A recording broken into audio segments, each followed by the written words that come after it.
A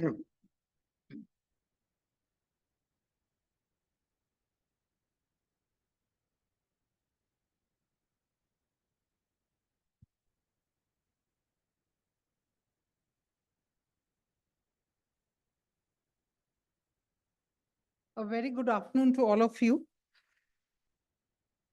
It is my pleasure to welcome you all to the third episode of NIUA's recently launched Expert Talk Series, which has been revived. And we are trying to work on this tradition of open-minded knowledge sharing and in-depth discussions about pressing urban issues. Thank you all for being here in the room, as well as those who have joined through the Zoom link. And we look forward to your engagement and participation in today's discussion. Our secretary, Sri Srinivas Kitalaji, was supposed to be here along with senior officers. However, due to an urgent commitment, they could not come in person. But we have been asked to share the video with them. So they were very keen in joining. So I think they will be able to listen to the recordings later. In recent months, the National Institute of Urban Affairs has had the privilege of supporting a phenomenal thought exercise initiated again by our Secretary, Ministry of Housing and Urban Affairs, that brought together a range of experts to deliberate on various aspects of an evolving urban reforms agenda. At the heart of these deliberations are questions around what is urban in the Indian context, how much of India is urban, and how do we define and measure it? And how do we respond to India's particular pattern of urbanization? These are incredibly important conversations to have at a time when India stands at the cusp of an extraordinary economic and social transformation. And we could think of no one better to invite to speak to some of these questions than Dr. Rakesh Mohan, who recently released a working paper provocatively which states that India's urbanization is slowing down and then invites us to think about what we can do about it. I think because I'm the editor of two journals and most of the articles, they pertain to urbanization. We run two journals. One is Urban India, which is an in-house journal, and also Environment and Urbanization Asia, which is an international one. But most of the scholars and most of the people working at NIUA, when they write, they start with the first sentence: India is rapidly urbanizing. So, welcome, sir. Namaskar. I think we need to learn from Dr. Mohan the nuances of urbanization, which is backed again by data. Dr. Mohan, who is President Emeritus and Distinguished Fellow, CSEP, needs no introduction. But I will nevertheless share some highlights with the audience.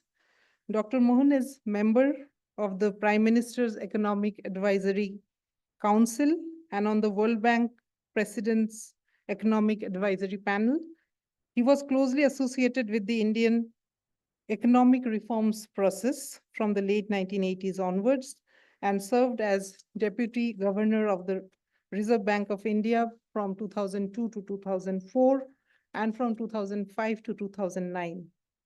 He was Senior Fellow in the Jackson Institute for Global Affairs Yale University and was earlier Professor in Practice of International Economics and Finance at the School of Management at Yale University and Distinguished Fellow at Brookings, India.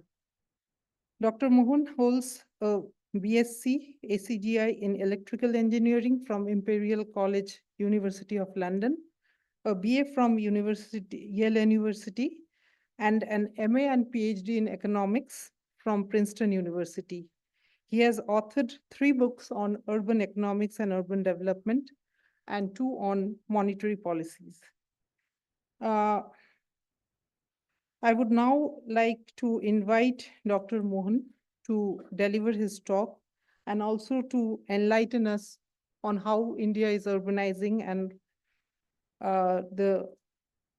again, break our myths regarding India's urbanization pace. Sir, the floor is yours.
Finally, I got the technology right. Thank you very much, Debulina, for inviting me. I've had an association with the NIUA since 1981, when you were in 11 Diamark, and Mahesh Butch was the then director of NIUA. And I think I've never actually given a talk at NIUA. And what you didn't mention in your introduction, which is more important here than anything else, is that from 1974 to 1986, I was not interested in anything but urban economics. In the World Bank also, when I was there, I only worked on one particular study to do with the city of Bogota in Colombia. So I often say the only real work I've done has been in urban economics. Everything else has been shosha, and then that. And unfortunately, the reason I gave up on urban economics and urban development, urban strategy in India, was I was 40 years too early. So no one was interested. If I had given a talk like this at that time, there would probably been 2 or 3 people there, mostly my friends who would come because I was giving a talk. So I'm delighted to see a full house on the issue of urban development. The other day at the Center for Social and Economic Progress, we had a session on municipal finance, which it was given by Professor O. Mathur, who was also one of your early directors. And we didn't expect it, but again, the house was overfull. So what I find encouraging now is that obviously people are now much more interested in urbanization, urban development, than they were when I first came back to India after a long time abroad, and no one was interested. So I gave it up and then go into industry policy, macro policy, infrastructure, monetary, everything else that I never learned in college. This is what I had learned in college, and my dissertation was in urban economics. So much for that. So Develina has already said that you're wrong. That everyone else in her journals, everyone at NIUA believes that we are urbanizing rapidly. So the question is, how do you look at what is rapid and what is slow, and what do you expect? So going back a little bit of history, what is interesting is that urbanization is really a new phenomenon for the world as a whole. And it's really only from the beginning of the 20th century that globally you've had high urbanization. Of course, India has also followed that trend since the beginning of the 20th century, but our pace of urbanization has been much slower. And so one of so I mean, it's very, very, what I will try to show is that I don't understand actually. And in fact, I wrote this paper and I'm giving this talk to get people to do more work, hopefully prove me wrong, but also look into what is really going on and what has been happening. One is that transition from agriculture to manufacturing in India has been slower than you might have expected, and I'll go into that a little bit. Second, and even more interestingly, this is totally against our experience internationally, historically, and other countries, that in the last 30 years or so, manufacturing has actually been ruralizing, and I'll show that. And again, I'll go into the one, why do we have urbanization? Why in some senses better for economic growth, etc. The main thing is that productivity of activities is much higher in urban agglomeration. You have agglomeration economies, etc. And if you don't do that, you actually suffer in productivity, therefore growth, and therefore greater demand for non-agriculture goods. So I'll go into a lot of this in some more detail, but the issue really is, why are we different? So, of course, this doesn't need to be repeated, but urbanization is both a driver and a result of economic development as a whole. And as I just said, it's mainly a 20th century phenomenon. And of course, it'll continue in the current century and maybe beyond. Urbanization level was only 2% in 1800, only 2, this is global, 15% in 1900, and we were lower than the global in 1900, and it reached 50% in 2007, globally, that is. The current global urban population is around 4.5 billion, and it'll probably be around 5 billion by 2030, 5 years from now. And between, say, 2000 and 2030, 55% of the increase would have been in Asia, and India would have, in terms of magnitude, India would have contributed about a quarter of that increase, about 300 million between 2000 and 2030. Now, I see a lot of writing these days, and perhaps I can be enlightened on this by people who are working on this in much more detail, that the many people who have been saying Indian urbanization is 50%, 60%, etc., because our definitions are wrong. And quite frankly, I fail to understand that, because the Indian urbanization census definition is really quite conservative. The settlement population must be over 5,000, which is not very large by any standards. But many people say that, look, no, but there are also villages over 10,000, which is true. But the other two conditions also have to be met. That is, 75% of male employment should be non-agricultural. Given the composition of the audience here, you would be well placed to ask why male. But that's because labor force participation in India is like that.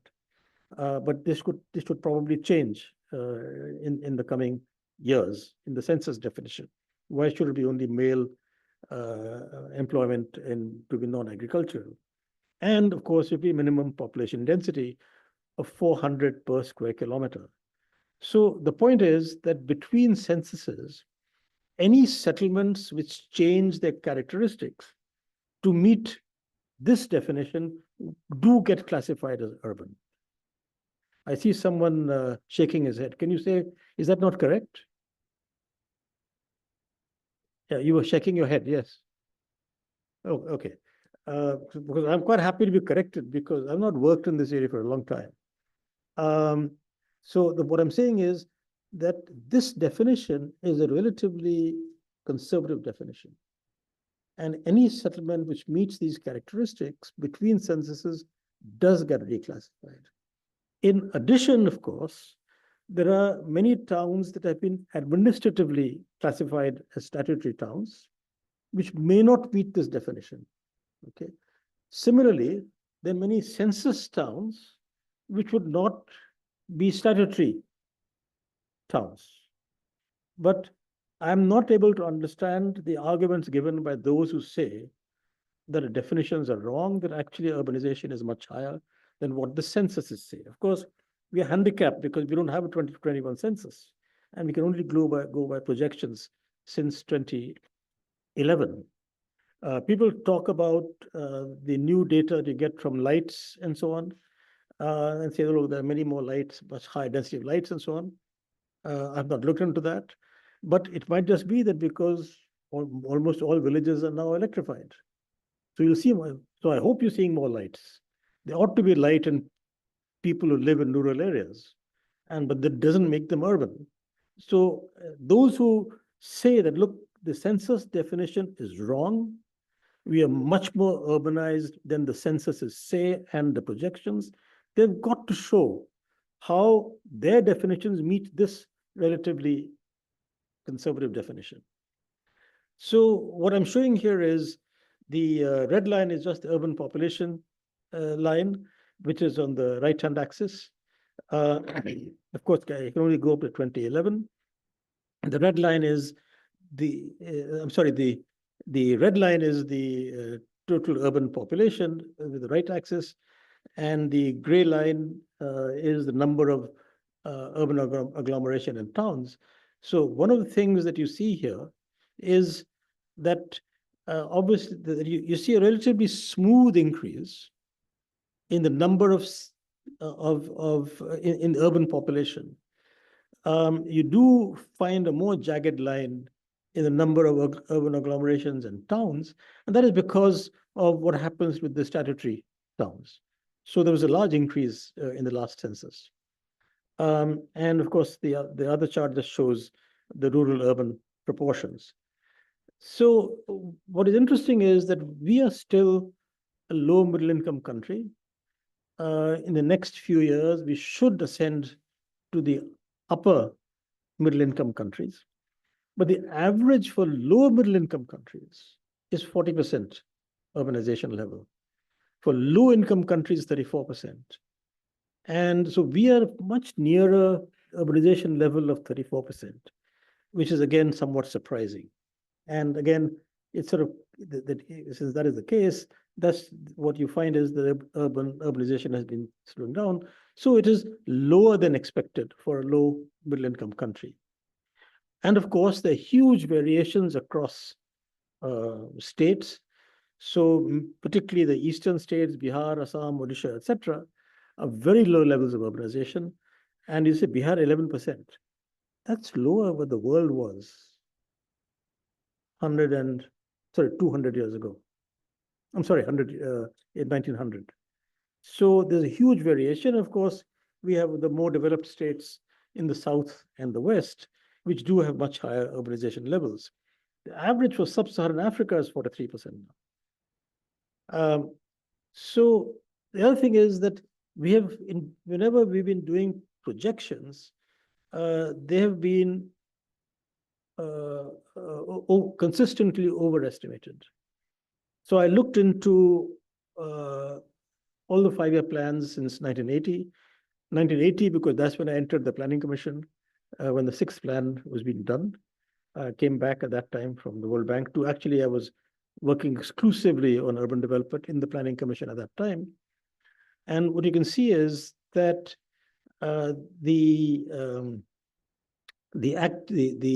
actuals have been somewhat lower except in 1980, that is from the previous 5-year plan, and 1985. After that, they've always been lower than what different 5-year plans have projected at that time. So, for example, the 7th 5-year plan document projected the 2011 urbanization level to be 36% plus, and it came out to be 31. The 8th plan was more conservative in that sense, and so it was a little more consistent, but it's been consistently overestimated. Second, these are projections that I did in 1983 after the 81 census. And what is true is that 71 to 81, there had been a much faster process, growth in urbanization. So I did these projections of level of urbanization. And in my projection, it should have been around 31% in 2001, but it happened 10 years later. The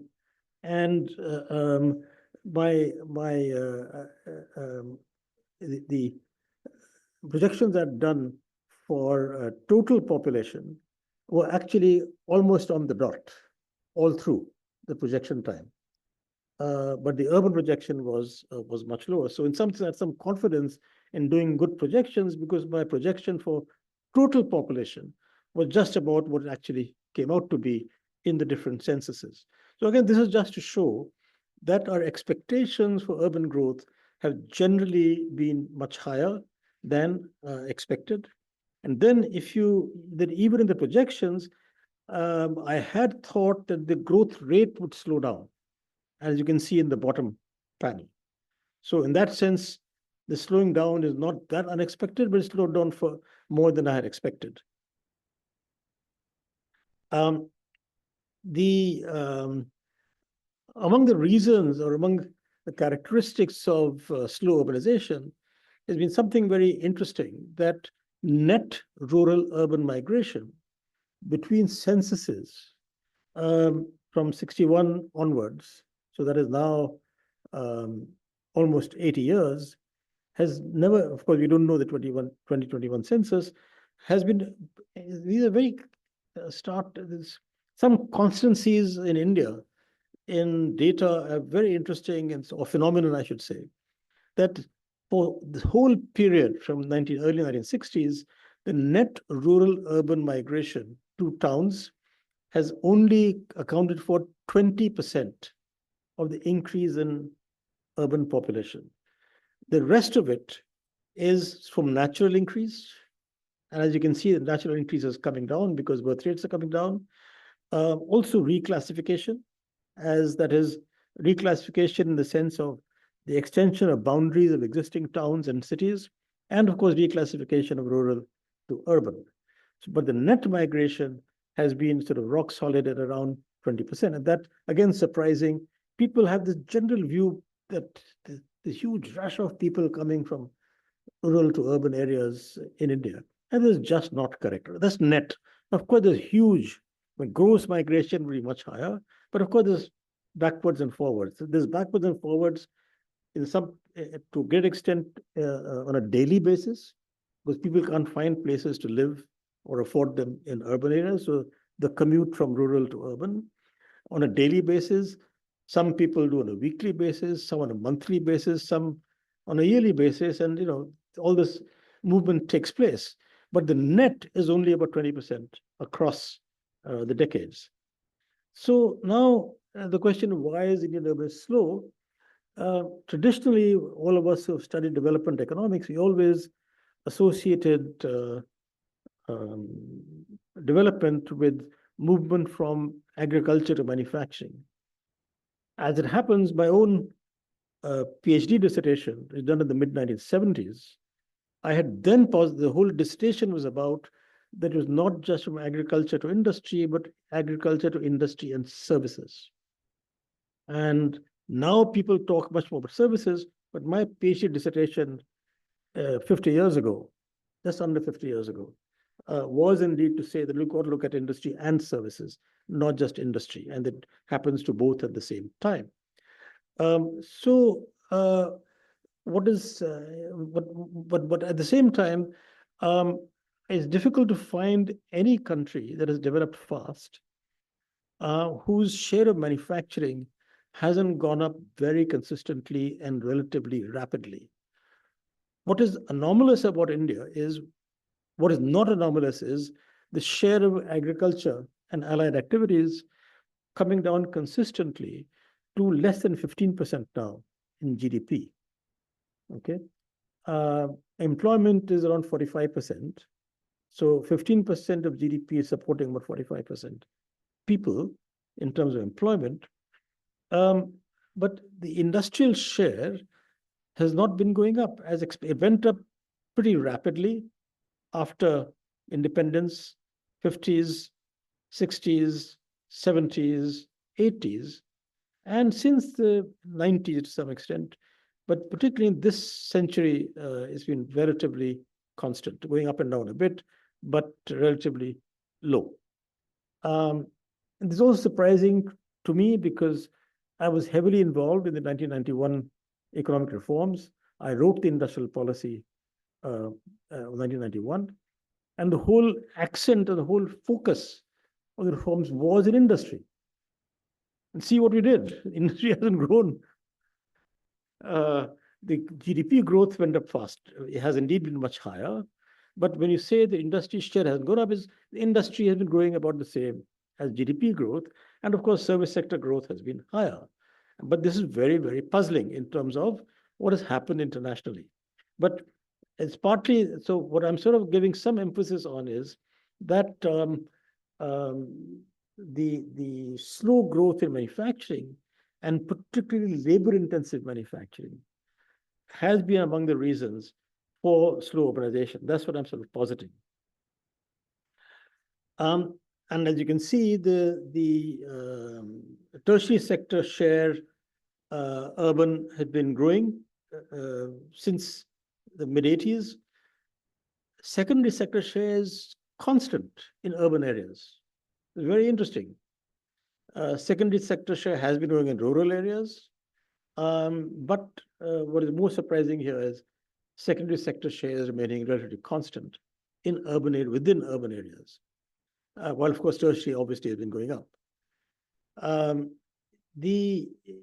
Then if you the official data that are available on the share of urban GDP in total GDP had been going up consistently till the turn of the century, and relatively constant.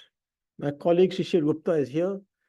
He's been doing some funny calculations to suggest that they've been pretty constant since 2011-12 as well.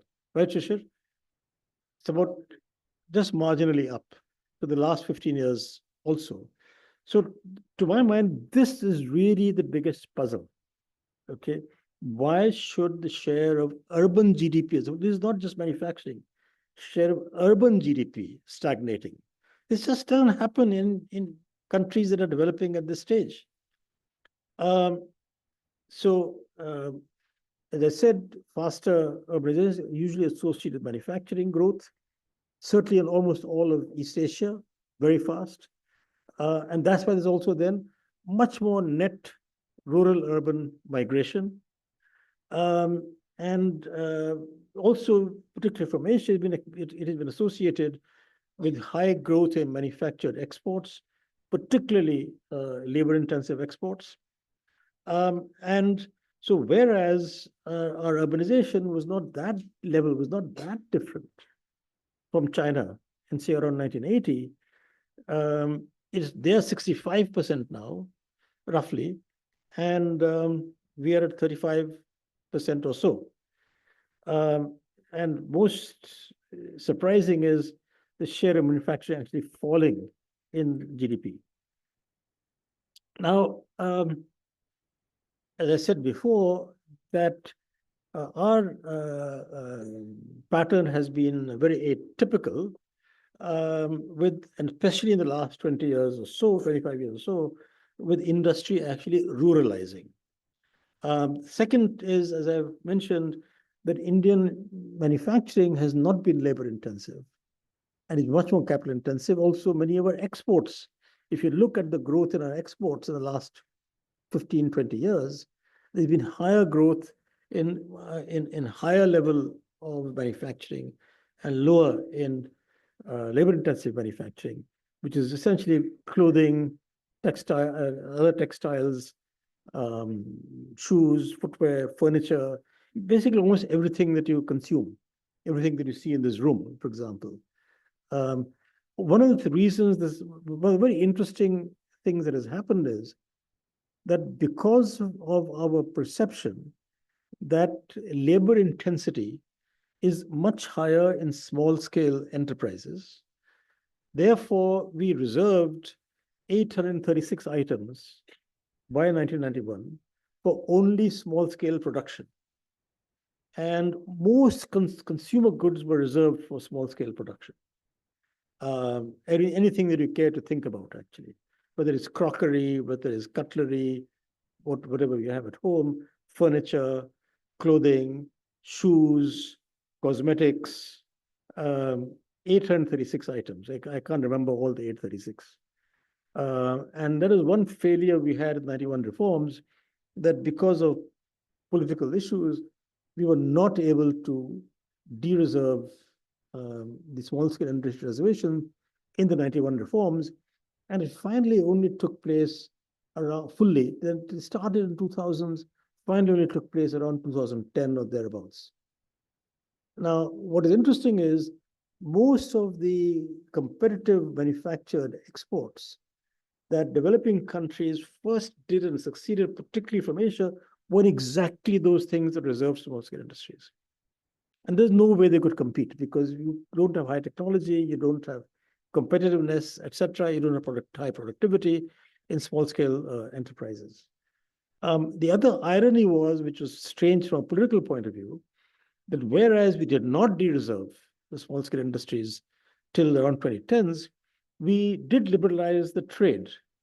So it was bizarre that we were happy to import items made in large foreign companies, but not allow our large companies to make them until around 2010.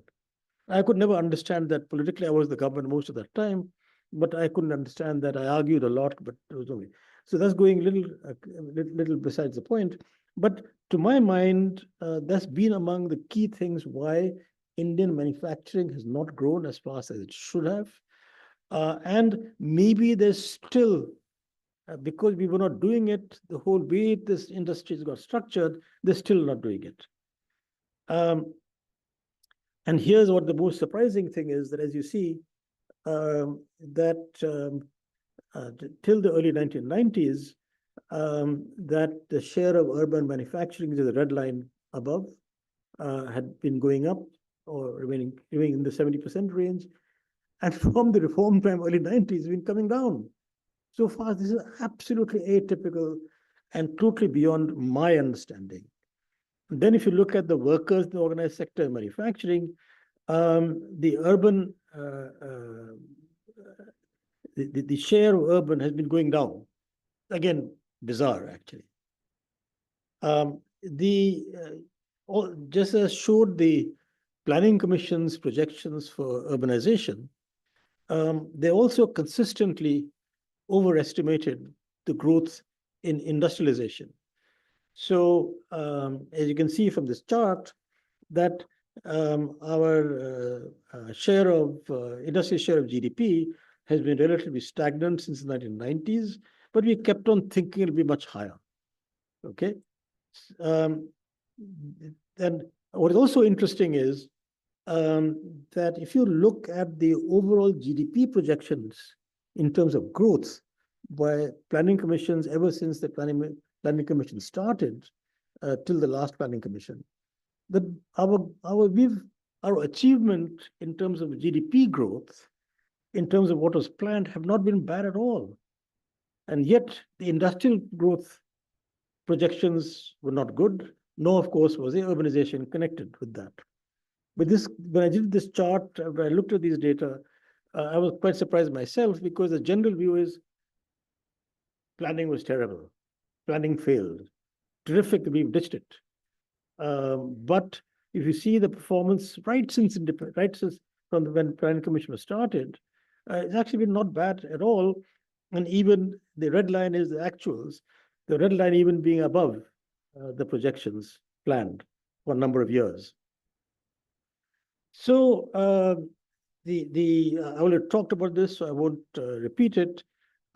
So one of the things that happens is, to just take one example that one understands, that there are a lot of backward and forward linkages, okay? So of manufacturing. So we just think of clothing, right? You go from agriculture, that is the fiber, that is cotton, of course, other petrochemical, synthetic fibers come from the petrochemical industry. And then you have spinning.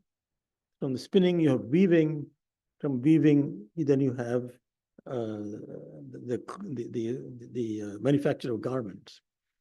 But what also goes together with that, a lot of other industries to do with dyeing, dyes, and so on. Also, forward linkage in terms of fashion, in terms of design, and all the rest of it. And one of the characteristics of, I'm just talking about this particular sector because I worked on that also in the late 80s, early 90s, is that textiles was our major strength in the 19th century. And the variety of textiles in India is probably greater than everywhere else in the world, as well as design capacity. But we just don't do well in textiles. That's an example. One of the other things so the point sort of is that many of these industries that we talk about, I'm just talking about textile, but you can take any other industry, lots of backward forward linkages. For them to be efficient, they have to be located in large settlements so that they can be organically connected to both the upstream as well as the downstream activities, which are many service activities. Okay. But if you're located a distance away from agglomeration, then those activities become inefficient. Also, if you're going to run a large factory, right, and you go to a place distance from a town, from a city, then you don't have enough of catchment area for the labor. Also for labor churning in terms of going from one activity to another. Okay, so and this is something we did. And most bizarre thing was that I learned in industry policy when I was doing it in the late 80s, and I couldn't find any other country which had such a policy. We were not allowed to locate manufacturing within 50 kilometers of any city above 1 million population. That was all changed in 1991. And there was a gradation so that within 50 kilometers of 1 million population, less for 500,000, less for 100,000, etc. So this is again, I think, one of the reasons why Indian urbanization has been slow, that even those regulations have been lifted, but the mentality perhaps hasn't changed. I should also mention something called the urban land ceiling, which was regulated from 1975 or so onwards. I was then in the World Bank actually as an intern at that time. And this was done here. I happened to be interning the Urban Economics Division. Query came from India World Bank office. Can you find other countries that have an urban land ceiling? The urban land ceiling was for cities above 1 million was 500 square meters. I couldn't find any country. I found one. It was Bolivia. Couldn't find any other country with a crazy idea of urban land ceiling. Now, this is relevant here because when you had the urban land ceiling and you wanted to have a large piece of land, okay, for a factory, you couldn't do it without getting special permission, which was allowed. But you had to go to someone to get permission for that. So that obviously you didn't get it. And also because of regulation, you're not allowed to locate urban areas anyway. Now, I'll shift to large cities that despite the fact of low speed of urbanization, two of the largest cities in the world are in India, today Delhi and Mumbai. The 2011 census, we are about 52 cities above 1 million population. The estimate there must be around 65 or so now, maybe a little more, I don't know. Number of million plus cities in China, already 115. So the point being that we are not using the advantages that these cities would give for industry, and therefore they're not, and also many other cities down the scale don't grow fast enough. I already talked about this Indian policy of relocating or locating industries far from urban centers, loss of agglomeration economies. And the other thing is that because of the problems in the urban land market, the urban land price is excessively high. So any of you who, you're probably all too young to buy a house yet, or maybe you're not too young to buy a house yet. But one of the characteristics in India is that you get there's very little organized rental housing, for example. When we go abroad, right, for a year, 2 years, 3 years, 5 years, we always go off find an apartment rental without any difficulty in a rental apartment building. There are no rental apartment buildings in India. The question is why? The question is that it's because the land to the land to house price ratio is extremely high. And therefore, if a property costs 10 crores, 5 crores, whatever it may be, the rent that you would get for this is minimal. The house almost has no value actually, apart from the land. So that's another huge problem because of faulty urban land policies that you have that is a problem in terms of locating industry. Another thing that those of you who have been to Hong Kong or Dhaka even, or Singapore, among other places, when you drive from the airport, for example, in Singapore, to the center of Singapore, you see large buildings, 10 floors, 15 floors, etc. You think they're apartment buildings. Actually, they're not apartment buildings. They're flatted, multi-story flatted factories. That also don't seem to exist here. Dhaka, when I went, garment factory was 18 floors. And that's why they're efficient. So this, and of course, our inflexible labor regulations. This is all to do with problems in industrialization, therefore problems in urban growth. To aid labor using activities, you have to have much better transportation and affordable transportation. One of the things is surprising, now that we have a metro, people say the metro is there. When you walk around, there are not that many buses in Delhi or any other city in India, actually. When I go to much higher income countries in Europe or the US or East Asia for that matter, there's bus after bus after bus. Buses are much cheaper. And even poor people can't even afford the metro, actually. So that's a big issue. Also, safety to do with transport. Other things apart from manufacturing, and that, of course, there is no shortage in India, is that large hospitals need large cities to exist. Also, entertainment, large universities are typically located in large cities. I think Senator Daniel Patrick Moynihan once said, if you want a large city, set up a university and wait 200 years and you get a large city. So you have now Harvard, was founded in 1646, but the US president is trying to undo it now.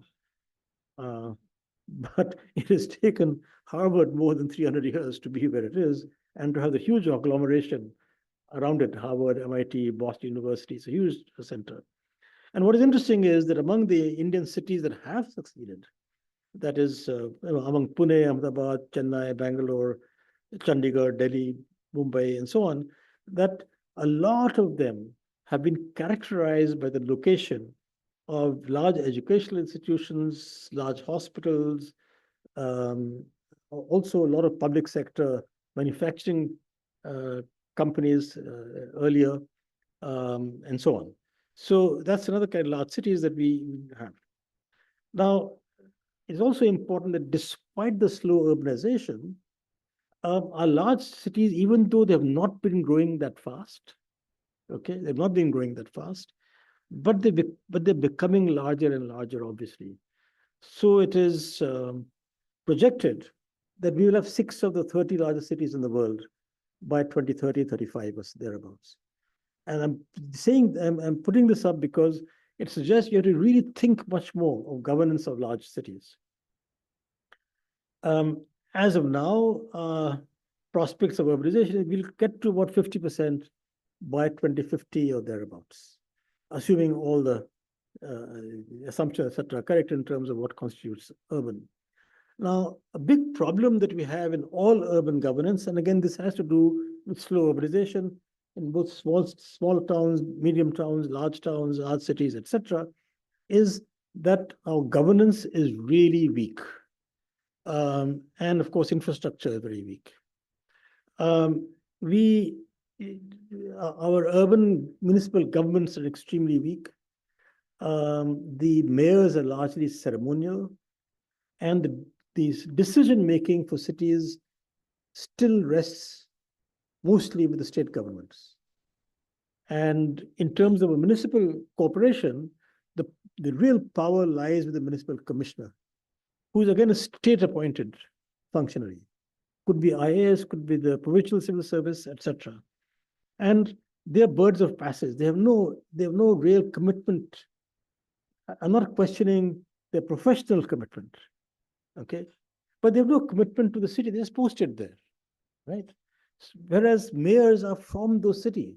They have something to do with the city. We don't have that. We also have real lack of technical competence in staff. And one of the things I say now is that, look, we're now graduating about 10 million students a year, with BAs every year in the country. There's no shortage, and the unemployment among among high educated people is much higher than lower educated people. So there's no shortage of people who you can staff municipal governments. And also, if you look at the local government revenues as a proportion of GDP, and this is something the finance commissions have been looking at all the time, including the current one, that they're among the lowest in the world. All of that is to say that for urbanization to proceed as it should, for manufacturing to locate there, for other activities to locate there, you have to have much better governance. You have to have much better urban land policy so that it's cheaper both for industry to locate, also for people to locate. And you have to have good transportation to transport you between home and office. So we really do need to foster the growth of cities. I'm not saying that Bombay, Delhi, etc., should become much bigger, but we have so many cities which are above 1 million, above 500,000, that they need to grow much faster, and we need to encourage much more labor-intensive activities in cities. As I said, you have to empower municipal corporations. While I'm saying that you need much more manufacturing in cities, you obviously have to guard against environmental degradation and pollution, all of which we see that every day.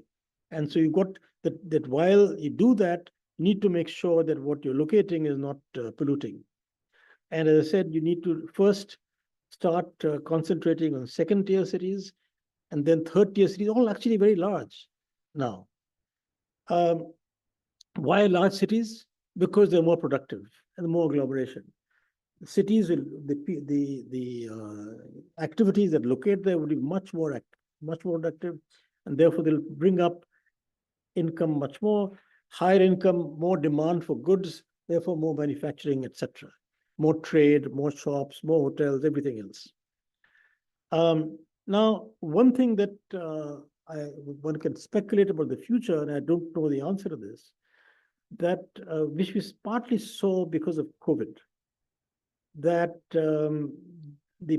because of IT, the potential for working remotely in many areas, including education, entertainment, even law court, and so on, has increased tremendously by not having to locate in an agglomeration.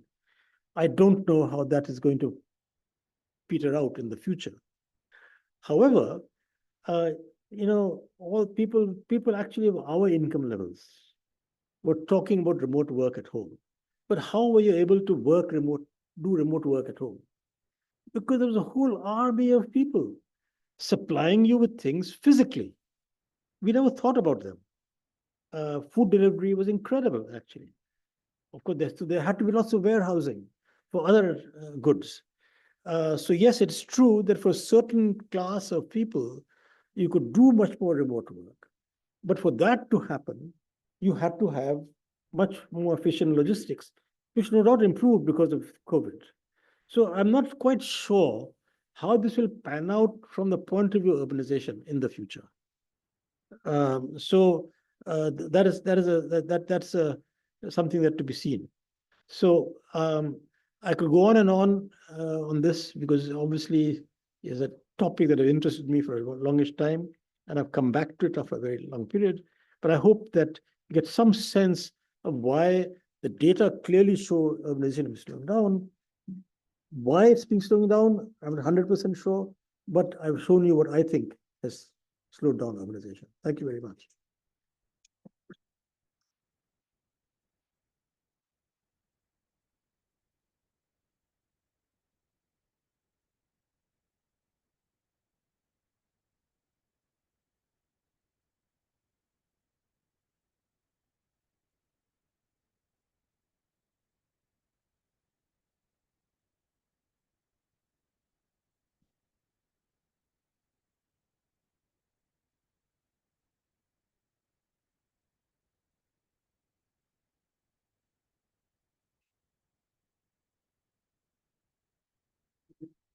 Thank you.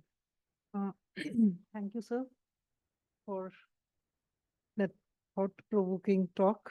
I think we are on the same page. So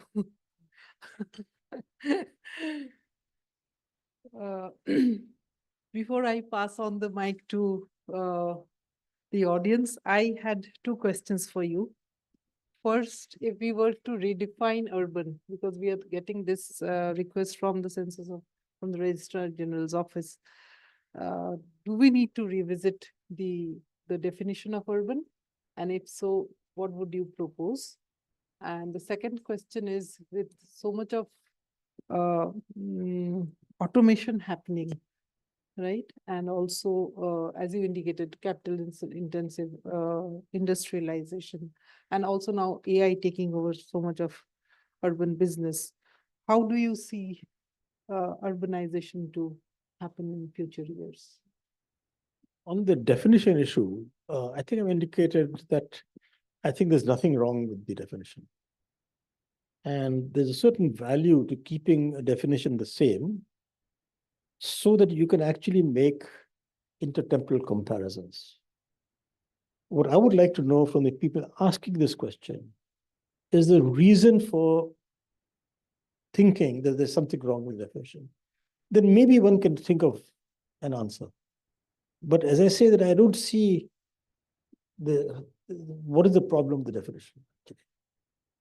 And maybe I'm missing something. So in some sense, I say that people asking for any definition should really say, look, these are the problems that we see, right? So that's my very, very brief answer to the first question. Second question, I've always been puzzled that in a country with per capita income of less than $3,000, we are talking much more about automation, AI, etc., than I hear in a country with $80,000 per capita income, that is the United States. Maybe this is a Brahminical view, let me put it that way. That somehow the self-image of the upper classes in India has no connection what the country is like. Okay? All right. So my point is that what is true about what you're saying is that suppose you take a labor-intensive sector in manufacturing, garments, because the easiest thing to think about the hundreds of labor-intensive sectors. What will be true in each of those sectors is that the capital labor ratio today will be much higher than it was 30 years ago, 20 years ago. Okay, no question of that. So, for example, if you go to a garment factory, you have CAM/CAD aided design of the cutting process of the fabric, right? Which used to be done by people sitting down and doing that on pieces of cloth, cutting that cloth physically and so on. all that is done by machinery now. Okay, so that is correct. That in every activity, you will have more machines, right? And that will continue increasing, no question. But even say office work, right? That earlier everyone in a above a certain position had a full-time secretary. Now you don't, because you don't need, because it's the computer that has taken over. I used to dictate to a person who took shorthand all the time that I was in the government. Now I dictate to the computer. Okay, and it's actually more efficient. So all of that transformation will take place. But you have to ask the question that, look, this has been going on forever. Has unemployment increased over time? Answer is no. You look at agriculture, right? Mechanization has been going on forever. So you have, I don't know what, 3%, 4%, 5% population in the US, agriculture, and amazingly productive, as opposed to very labor-intensive agriculture in India. And that will also become more and more capital intensive. But all I'm saying is that whereas it is true that in every activity, there will be higher capital labor substitution, but nonetheless, there will always be a range of more labor intensive and less labor intensive. And AI will replace some people, like computers replace typists, or computers replace shorthand fellows, and so on. Then all of that's been going on forever. That's what development is. So I'm not bothered by this, actually. So I think, yes. I had one question on the definition. When we look at census towns, the 75% of the main workers, they were working more than 6 months in a year. So why do we restrict only to male, given the way female workforce is also, females are also entering the labor force? That I would want to look at, yes. Yes. As I said, yes, when I was think speaking, that would be that is important. certainly something. Yes, when you would also look at, gave yeah. your lecture, I think that will certainly want to look at it. Thank you. But one would want to look at the data more carefully and trends taking place Right. also. Mhm. Because what he really wants is to capture the essence of what is urban. Sure. Right? And so it's on that basis. Maybe you can find some other definition of what we think is urban. Mhm. Yeah. So So, every country has different definitions. Our definition is not only one. So so I would like audience to pose questions, if any, or any comments. Yeah. Please introduce yourself. We can take 2-3 questions together. Yeah. Hi, I'm Jayashri Kurup. I've been working in the field of, I'm a journalist. I've been working in the field of real estate and city governance. So we worked with a lot of developers when I was in Magic Bricks. One of the things that the developers wanted to know was they wanted to increase their field of production. Mostly we have all of them, most of them concentrated in the top 6 cities. They wanted to find out where they should think of moving to. The fact is that India's urbanization, the big cities have remained 6, maybe become 8, but the urbanization is not moving beyond that 8 because there's a lot of aspiration. And that's one thing I think we should take care of. It's the aspiration of the person who's moving to the urban area. They move, a lot of people move from smaller cities to bigger cities because there is a glitz and glamour thing, there is job opportunities, there's a lifestyle, and there's a halo around that. The halo has not moved beyond the 6 cities. And it's worth talking about why, the small towners want to go to Delhi, Mumbai, Bangalore, and not to smaller cities that are closer to there, where they come from.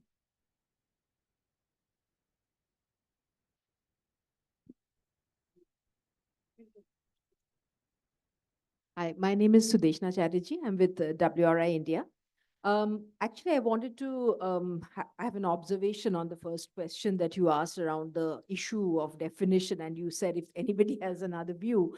So having really dived into this for some time, one of the things that I feel very strongly is not so much about the criteria of the definition, but the way the process through which census measures it. Because we declare urban settlements based on the previous census data. And urban areas, what the villages that will be considered urban in the next census are decided 2 years in advance based on 10-year-old data. So, which is what constitutes this whole hidden urbanization paradigm, which is one of the reasons why many of us feel that India's urbanization is actually much lower, because it's not real-time data that is being used. On the question of, and now, of course, the degree of urbanization methodology that the UN is promoting as one way of standardizing urbanization measures across the world, the density thresholds are very low. And of course, if we use that, India is 80% urbanized, and that's also not a real measure. So there is really a need to understand, with whenever the new census comes up, that the process for measuring is extremely not right at this point, because it is totally, and now it'll base it on 2011 data. So what can be done about that? Now, also the second question around this, that we talk about big cities, but we know that most growth is happening outside of cities, right?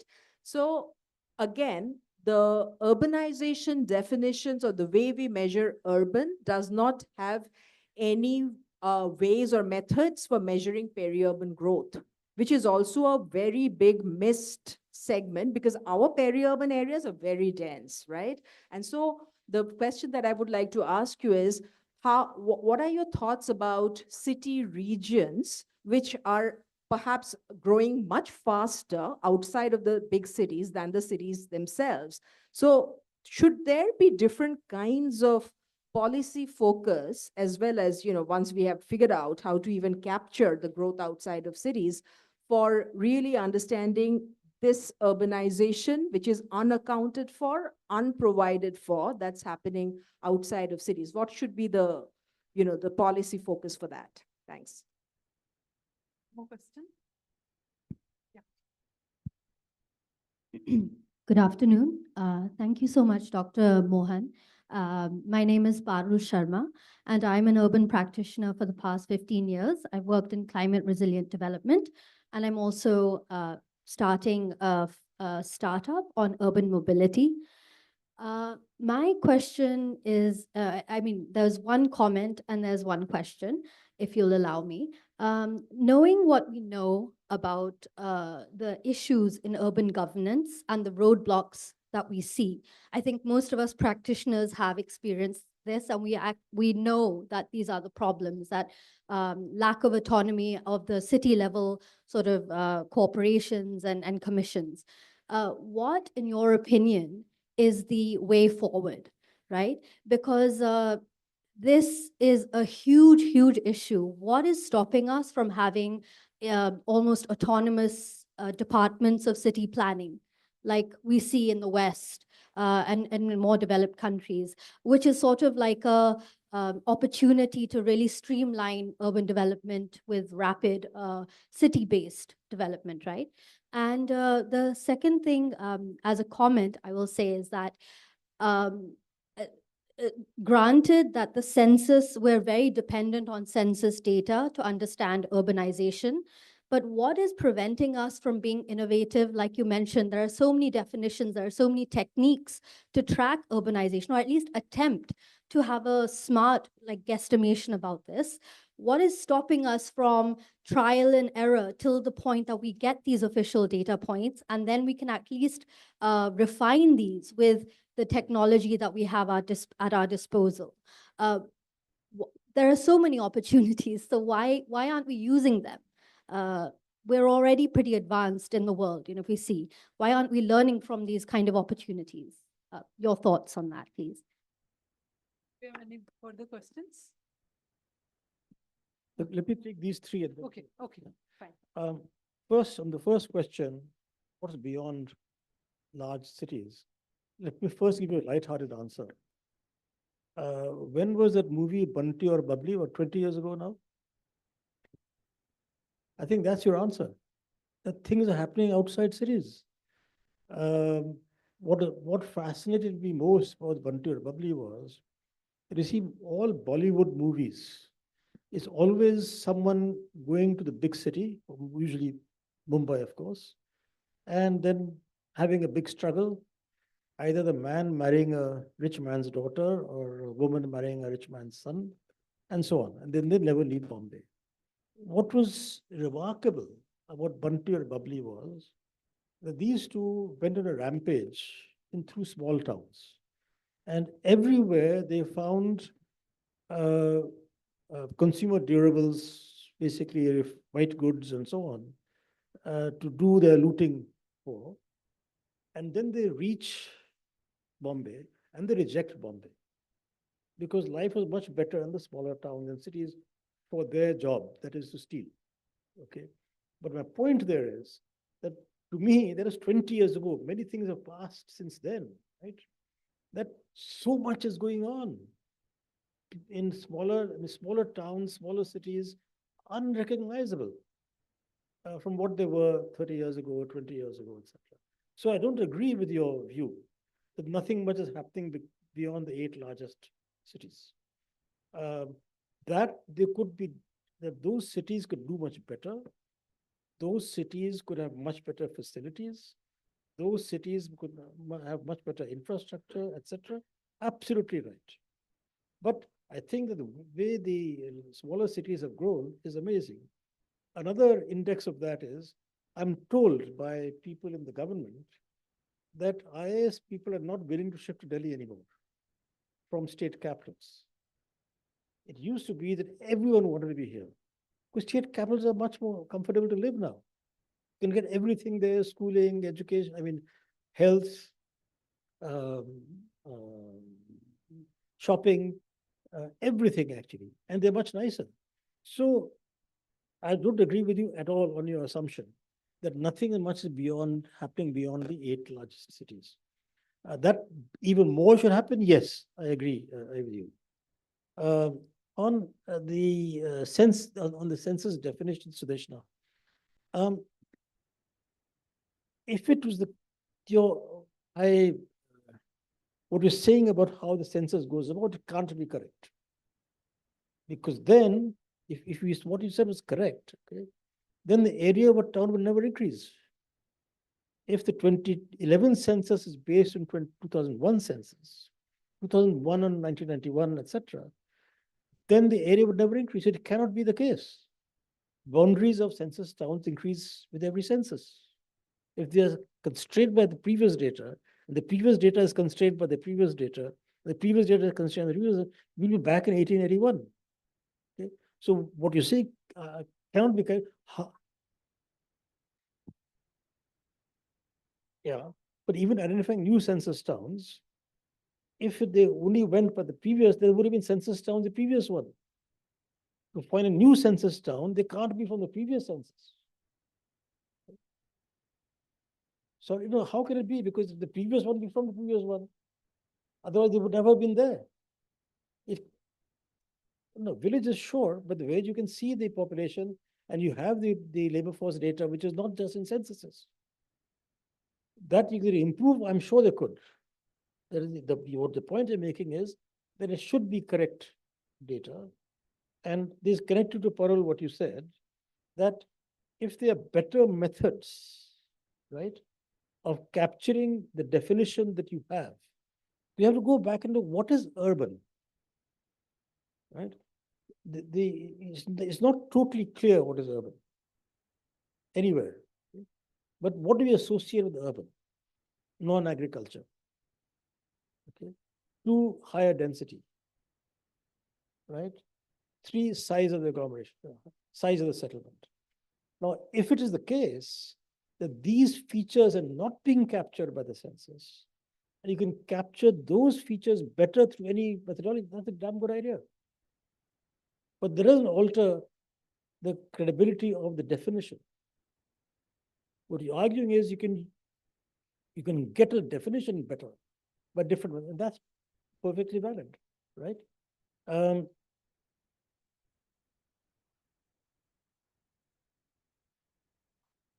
Yeah. Yeah. One thing I would just say, you said on the governance, look to the west, look to the east. Sorry? No, you didn't. Parul said. I said, this is just this is my new mission in life is to get people to say, look, why are you constantly looking at Europe and the US? They're dying. Look to your east. What's growing is China, Malaysia, Korea. Of course, some of they're also aging societies, Indonesia, etc. But that's a different point. But what is interesting about many of the cities in Asia actually is that they have strong local governments. Certainly, China has very strong local governments. Most presidents have come after being mayors of cities, actually. So that's just by the way that in looking at models, don't just look west. Okay? Two, how they're going to come about, I don't know. Because a number of issues involved. One is that it's the state that from the constitution, the states determine how municipal governments are formed, how the municipal finances are done, etc. It's the states that identify which are cities, which are municipal corporation, etc. Two, that particularly for the largest cities, if you had a powerful mayor of Mumbai or of Calcutta or of Chennai, etc., he or she would be a clear competitor to the chief minister. And that's a problem politically. Similarly, the civil service does not want to cede authority to the local government. And we've seen that constant struggle in Delhi as a city state, right? That is been a constant struggle that the elected chief minister or the elected municipal corporation, it's the central government's constantly wanting to help control. There are reasons for that. In many capital cities, that's a problem. In many capital cities in the world. But I don't have a good solution to this, except for more political movement of saying, look, we want to have power over our own cities. I mean, in India, as a citizen in a city, if I want something done, or if I want to go and, who do I go and speak to? Right? Because the local representatives are powerless, there's no point talking to them, even though we elect them. So this is a very serious problem, and I agree with you. Yeah.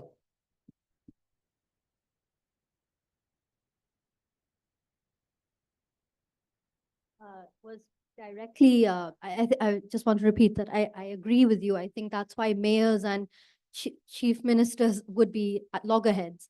That's why by the West, I meant only the autonomous bodies of like a department of city plan, right? Which is, it's not a one-man show. You can't pin power on one particular person. Yeah, not one person. But I mean, it's a municipal corporation is actually a large entity. And what we do need to do first, to some extent, is to, but it's a little bit of chicken and egg, is to make them more professional. Okay, I mean, the number of functions that a municipal corporation has is huge. They involve a lot of professionalism, right? And somehow we have to make it more prestigious to work there, but it won't become more prestigious unless they have more power. But I do believe that you can make them much more professional. There's no reason why you shouldn't have good accountants do the finances. There's no reason why you shouldn't have good engineers doing water and so on. And many of the sort of independent departments, whether it's water or electricity or whatever, can be subsidiaries of the municipal corporation, which they are in many countries. But that's a very big thing. I don't have an answer to how that will happen. Thank you. Mukta, would you? Okay, yeah, Sandeep, please. Yes, sir. It was a very good presentation. And my question is regarding your topic, Indian urbanization is slowing down. It's more on on the interpretation thing. Uh, I mean, what I understood from your presentation that you have given many reasons for slowing down the urbanization, but the interpretation could be that in terms of percentage of urban population to total population, this is what is understood by urbanization. And your slide number 23, where it was clearly showing that it is smoothly rising to 50% in 2050. Projections, yes, projections. And at the same time, you have also said that planning commissions, whatever the estimates they have done, and actuals were, much lesser than that. So, are you saying that and the second question is that your observation is related to only up to census 2011, or is it your observation in the coming years also? Because this 31.1% of 2011,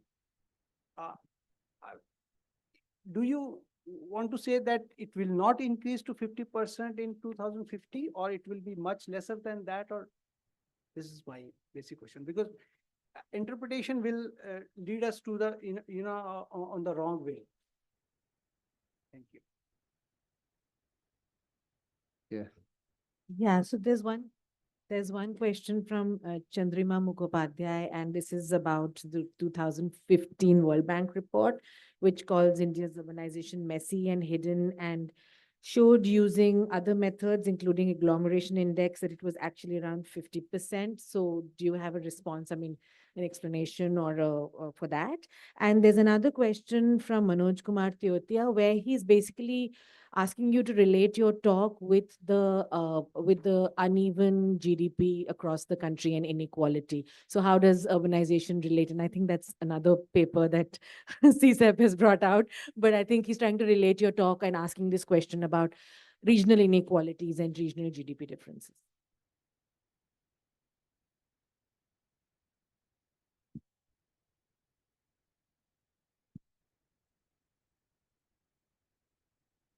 So it's more a curiosity. I'm Nilesh. I work at NIUA.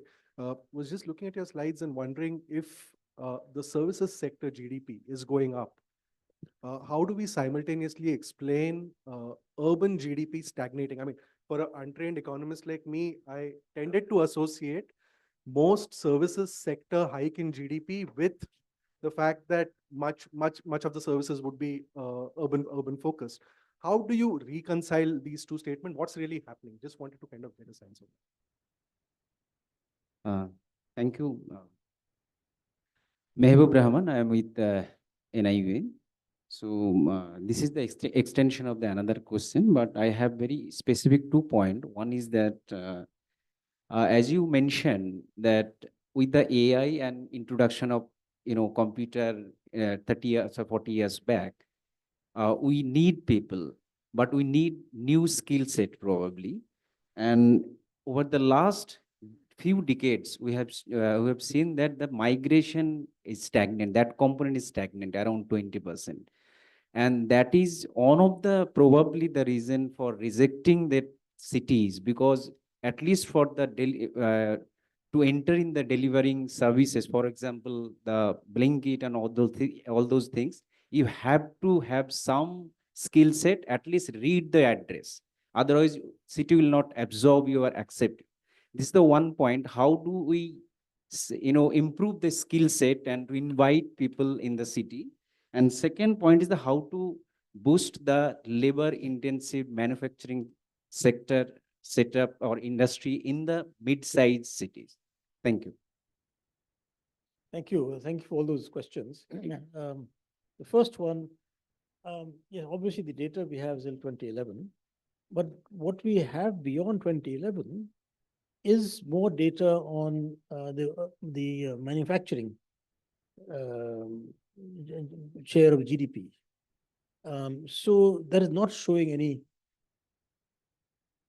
trend in terms of much higher growth. So obviously, if there's the 2021 census, one doesn't know. Okay. As far as projections concerned, I mean, I've just given the projection I gave was a UN projection.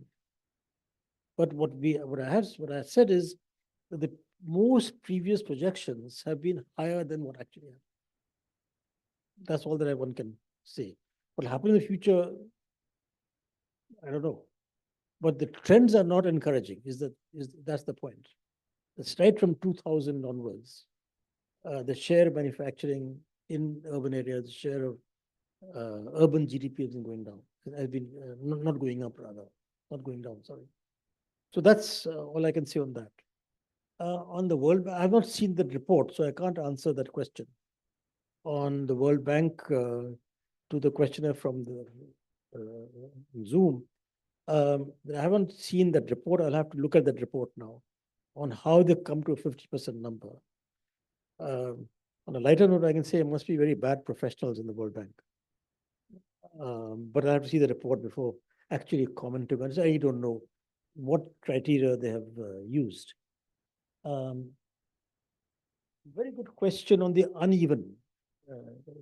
I showed how the level of urbanization, and if one looked at the per capita incomes of the low income states relative to the high income states, there's a huge difference. And so you can also see that part of this is a very good question, because part of the slowdown in urbanization could be slow growth of these states, which have low incomes, slow growth, and therefore urbanization is also slow, and they're low urbanized states, lower than many other low-income countries, actually. So I think that's actually something that one can look at more. It's a very good point, actually. Then the service sector is going up. That's why the growth is taking place. I'm not saying there's no growth taking place in urbanization. The growth, what I'm suggesting is that the growth in urbanization, the growth in GDP, growth in manufacturing employment would be much faster if manufacturing was also growing at a rate similar to services, which ought to be the case. And the more manufacturing grows, in fact, services grow even faster again, right? Because of all the both upstream and downstream activities connected with manufacturing. On the skills, I don't buy the idea that the skills are in short supply. If you just look at the education data, last 30 years, even though we are behind many other countries, particularly in Asia, there's one thing that has really expanded like mad is education. You're almost 100% primary enrollment now. You can talk about the quality of some of that education, certainly. Similarly, the gross enrollment ratio in the secondary level has been going up consistently, also in the tertiary level. So I don't buy that. And the best example to me of that is that since the turn of the century, when the IT sector expanded like mad, people came out of the woodwork. Everyone and his grandmother or his granddaughter or his brother or his sister or uncle wanted to get into the IT sector, and training institutions came up. And so the number of people employed in the IT sector every year by all the large firms, TCS, Infosys, Cognizant, Wipro, tremendous. And all kinds of small engineering institutes came up, particularly in the South. But that sort of thing, I'm going back to the last point, actually, on the variation between states. So that much more of that perhaps needs to be done in the states where this hasn't happened. But I don't see a shortage of skills in India. And if you also look at the data on educated unemployed, yes, I know that there are many educated unemployed would be lacking in skills, but they would be better than what they were 10 years ago. Okay. So I don't buy even thus everyone says lack of skills. Thank you, sir. There is one question from our former Secretary, Ministry of Housing and Urban Affairs, Dr. Sudhir Krishna. He wrote, he has joined online, and he says that my question to respected Dr. Mohan is, what suggestion would you like to make for the small and medium cities, keeping in view their limitations in raising of resources, while trying to meet the aspirations of the residents at par with the metro cities? So I think that's a very good question, which maybe he is more qualified to answer than I am, because he's likely had more connection with small and medium cities than I have. But I think that he sort of answered it himself, which is in view of their constraints on resources. So one of, to take a sidetrack, the one thing that really puzzles me is that relative to, say, 25 years ago, turn of the century, there is no, if you just drive from any city, whether it's Mumbai, whether it's Pune, whether it is Hyderabad, anywhere actually, you go miles out and just see flats and flats and flats. 25 years ago, there's almost nothing in Noida or in Gurgaon for that matter. Okay. So the thing that really puzzles me is with this kind of formal housing taking place, why is the share of property taxes not going up in the country? So this is a roundabout way of saying that we now have the technology available to be able to do a much better job of collecting property taxes. And given the huge increase in formal housing, it's true, there's still a huge increase in informal housing also, right? But there's a huge increase in formal housing. So I don't see why the next layer of towns can't gear up systems. When we talk about smart cities should have included also smart ways of mapping the properties, mapping the value, and collecting the taxes. I mean, one of the things that was done in Delhi, I think about 20 years ago, it's so easy to pay property tax. You don't have to go to anyone, you just go on the laptop, computer, you find your property, tells you how much tax to pay, and you do it in 5 minutes or less. 2 minutes for others, 5 minutes for me. But all that can be done now, actually, in small and medium cities, plus also finding other ways of raising resources. Again, user charges for almost anything that you have to do. So I think that we need to, in some sense, recalibrate ourselves in the kind of income increase that has taken place in the last 30 years or more. And so people can pay more. And you can see that they are paying more for all kinds of things they want to pay for. I know I was amazed. I went to a construction site the other day. It was a very sad sight, actually. There was a 3 or 4-year-old boy. The construction workers, in houses, they just live there while the thing is being constructed. Their children also there. So the little boy looked a very sad sight. He was sitting there, but he was basically watching cartoons on a cell phone. I think even an Android phone costs 7,000, 8,000 rupees. So even a poor person can afford that. My point there is that in many things that we assume that the people must get free, right? They don't need to get free. One of the things I say, for example, and there ought to be sort of self-selected means tests. It's going away from this question, but it's connected to this question. Let's say water, for example.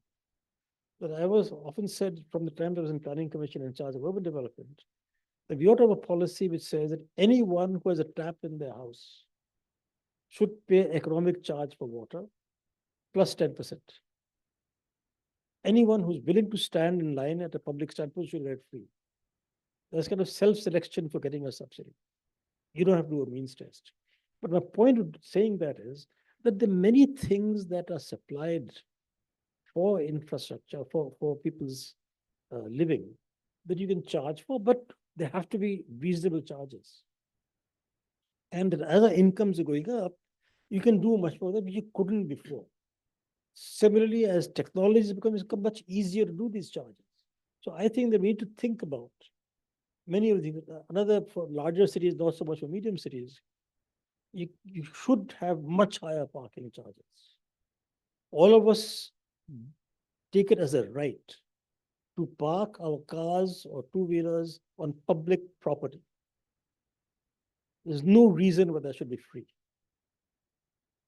If a jhopdi came up there, we would immediately throw them out. What does this fellow mean by occupying public property free? But we claimed our cars should be parked. And all of these things can be charged very easily now. So there are lots of ways of raising resources, which you can. Thank you, sir, for once again for joining us today and for also enlightening us on India's urbanization story. I would also like to take this opportunity to thank the audience for all of you for joining in person and few of us who have joined online. We have many senior bureaucrats from our ministry who could not come in person but have joined online.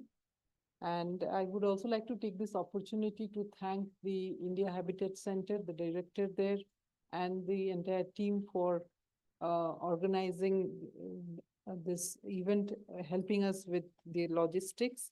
And also I would like to thank Mukta and her team for helping me in organizing this event. And I would like to invite all of you to join us over high tea. Thank I'd just like to thank everybody, but also say that I've come back to this after 30 years. Okay. All right. And obviously not done very deep work. But what I would be very happy with, if many of you go deeply into these questions so that there are better data, better understanding, also contemplate what is urban, also the issue of last question, raising resources, because I think that these are the important questions on which work needs to be done. And I hope NIUA can do much more.